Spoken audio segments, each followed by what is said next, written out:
going to go to Matthew 7, 1 through 5, and it says this: "Do not judge, or you too will be judged.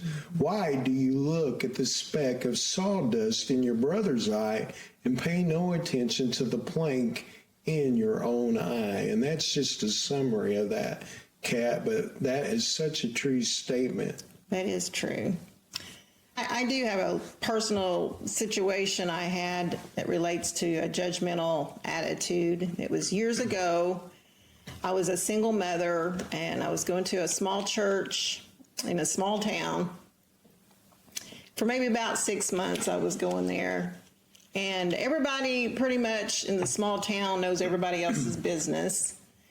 And for me being a private person, it was really hard for me to get involved in a church. One day, the pastor, he calls me on the phone, and he asked me to come meet him.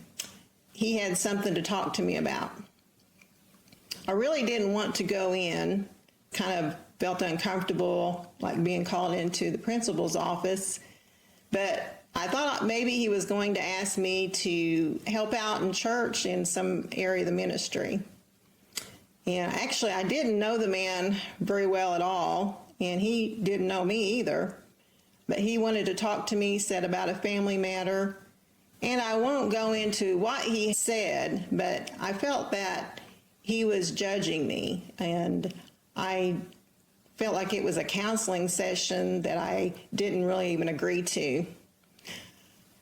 So don't get me wrong, I am willing to hear someone out, especially if they're sincere in helping in a situation or maybe have a solution. But it wasn't that way at all. Come to find out later, he had more issues than I did. You know, he had no business calling me in there and really counseling or really putting me down, I felt like, in a meeting. I was a little bit mad, and I did pray after I left there and asked God to show me what I should do. And the Holy Spirit is the counsel for us, and to give me wisdom, and I asked for that wisdom in what I should do first. And I decided after that, after I prayed, I felt God was letting me know it was okay to go ahead and leave that church, but let it go. And I did forgive the man, and I did let it go. That was a very small thing compared to a lot of people that have bigger issues like that. But it was bothersome at that time, being a single mother. It does take a big person to let stuff go. Yeah.